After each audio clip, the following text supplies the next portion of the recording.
প্রশ্ন হচ্ছে যে ভোট আমাদের দিতেই হবে, না দিলে কি আমাদের তার জন্য শাস্তির বিধান রয়েছে?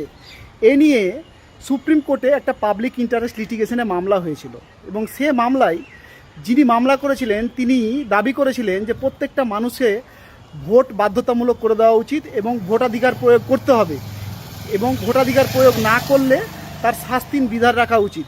এ নিয়ে সুপ্রিম কোর্টে একটা পাবলিক ইন্টারেস্ট লিটিগেশনে মামলা হয়েছিল এবং সে মামলায় সুপ্রিম কোর্ট বলে দিয়েছে যে না, ভোট দান বাধ্যতামূলক না, কিন্তু ভোটার লিস্টে আপনার নাম থাকতে হবে, সেটা বাধ্যতামূলক। এবার ভোটার লিস্টে নাম থাকলেই যে আপনাকে ভোট প্রদান করতে হবে সেটা বাধ্যতামূলক না। কেননা আপনি হয়তো দেখা গেল বহির্রাজ্যে বর্তমানে কাজে রয়েছেন, কিংবা দেখা গেলো বিভিন্ন চিকিৎসার জন্য, কিংবা দেখা গেলো বিভিন্ন কাজে বাইরের দেশেও রয়েছেন।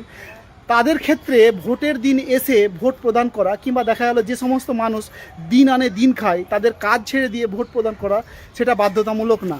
এক্ষেত্রে সুপ্রিম কোর্ট পরিষ্কারভাবে বলে দিয়েছে যে আপনার ভোটার লিস্টে নাম থাকলেও ভোট প্রদান করতে হবে, এটা কোনো বাধ্যবাধকতা নেই।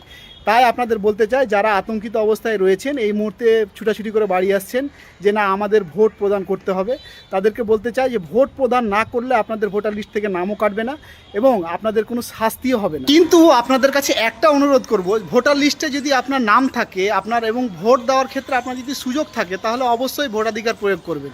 এটা আপনার গণতান্ত্রিক অধিকার, এটা কখনো হারাবেন না। না, আমি এটাই বলবো যে যখন আপনাদের নামের লিস্টে এসছে তখন আপনারা খুবই লাকি, তো অবভিয়াসলি ভোটটা দেবেন, সেটাই আমি বলবো। বাট নিজের ক্যান্ডিডেট যেটা থাকে প্রসেস, ডেমোক্রেটিক প্রসেস, সেই হিসাবে ভোটটা দেবেন। সেটা তো আপনি যে সুযোগ পাচ্ছেন, কারণ অনেকজন তো ভোট দিতে পারছেন না, দায়ের যা লিস্ট আছে, বাট আপনারা যারা পারছেন ভোট দিতে, সেটা ডেমোক্রেসিতে পার্টিসিপেট করুন।